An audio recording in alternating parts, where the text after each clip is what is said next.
Desligue o ruído e conecte-se aos factos. Temos 10 estadias num dos hotéis de luxo Alma Lusa na Comporta. 2 adultos, 2 noites. Assine hoje o Observador com até 58% de desconto e habilite-se a ganhar. Tudo em observador.pt. Notícias.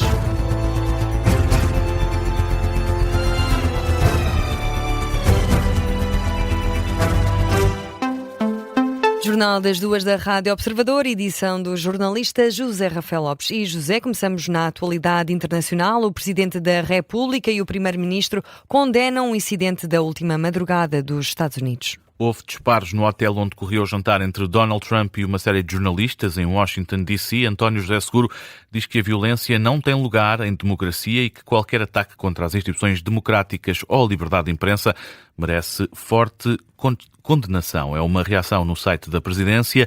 Na mesma linha, Luís Montenegro, na rede social X, diz que o chefe de governo não pode compactuar com qualquer tipo de violência política e sai em defesa da democracia, que não pode tolerar este tipo de eventos. Donald Trump foi retirado em segurança, tal como a mulher, Melania Trump, e o vice-presidente dos Estados Unidos, J.D. Vance, também o secretário de Defesa e o diretor do FBI foram retirados pelos serviços secretos.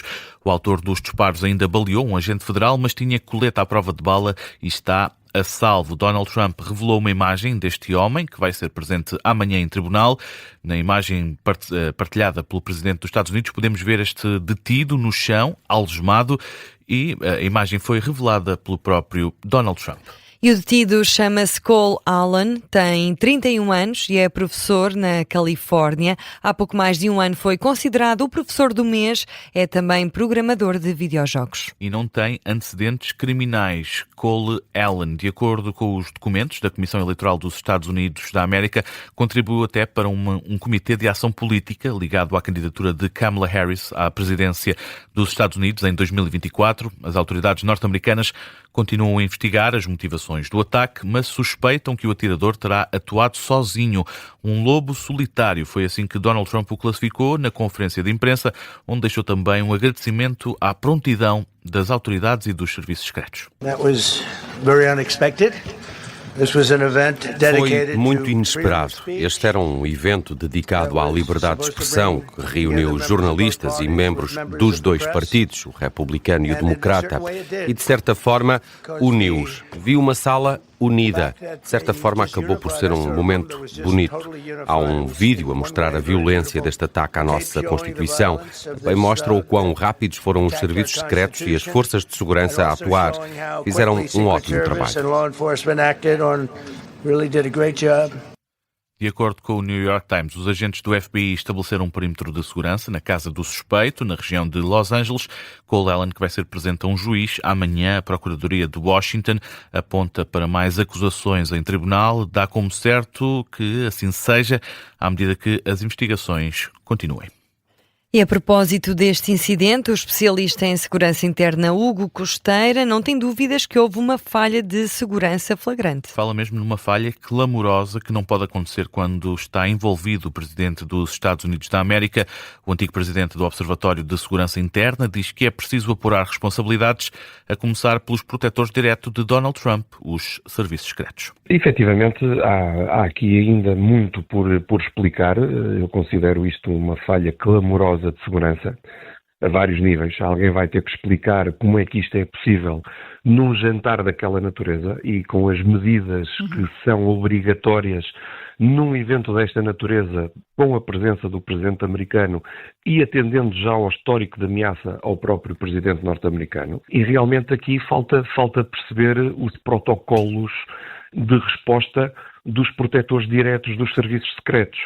O especialista em segurança interna, Hugo Costeira, ouvido na Rádio Observador sobre os disparos no jantar dos correspondentes em Washington, D.C.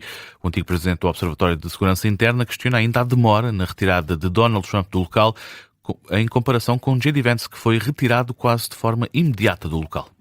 E vamos agora a mais reações que falam em violência política. As reações de outros líderes mundiais vão no mesmo sentido que a condenação de António José Seguro e de Luís Montenegro sobre o incidente a envolver Donald Trump e Miguel Pina Andrade vão desde aliados a figuras politicamente mais distantes de Donald Trump.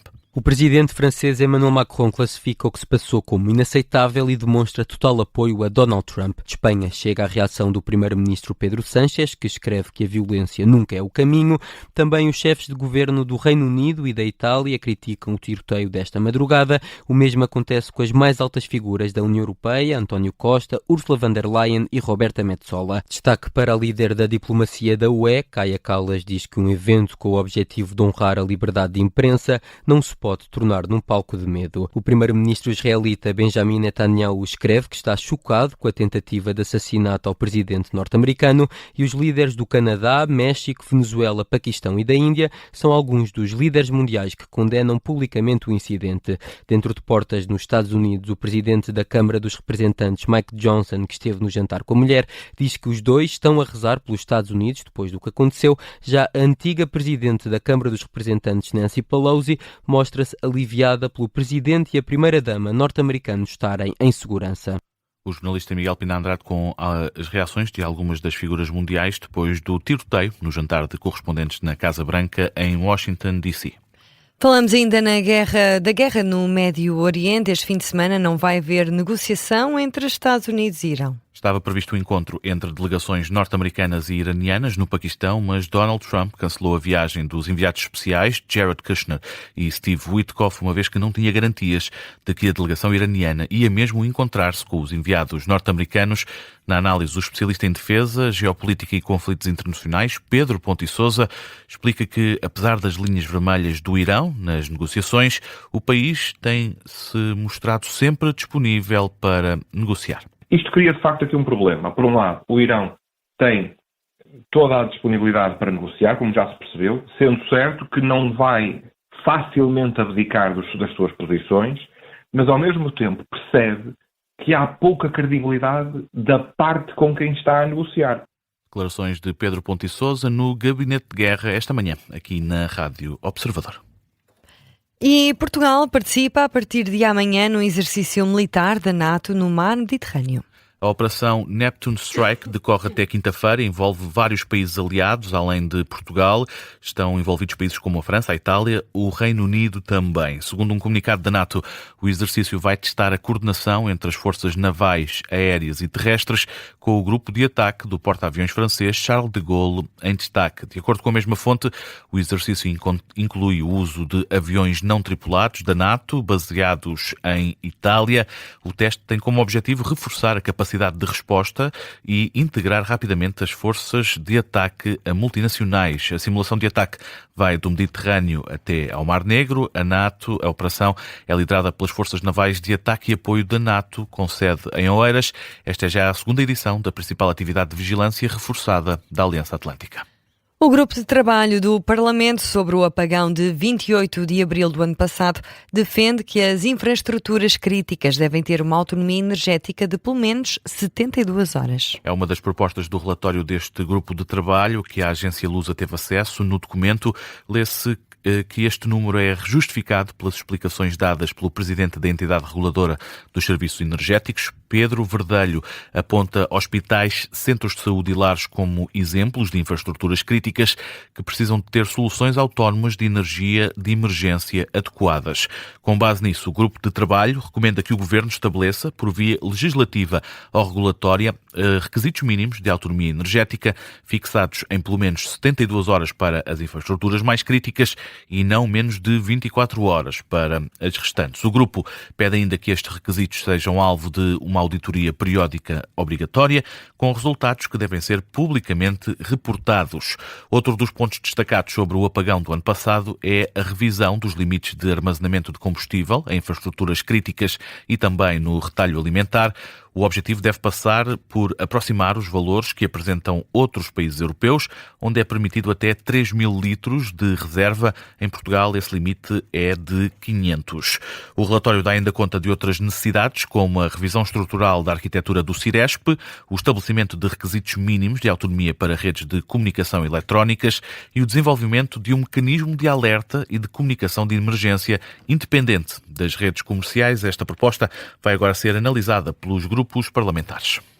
E 8 distritos do norte e centro de Portugal continental estão hoje sob aviso amarelo por causa da possibilidade de queda de granizo e trovoada. Aviso deixado pelo Instituto Português do Mar e da Atmosfera, que apela a cuidados devido ao mau tempo em Bragança, Viseu, Porto e Guarda, bem como em Vila Real, Viana do Castelo, Aveiro e Braga, onde deve chover com intensidade ao ponto de haver esse risco, essa possibilidade de queda de granizo e também trovoada.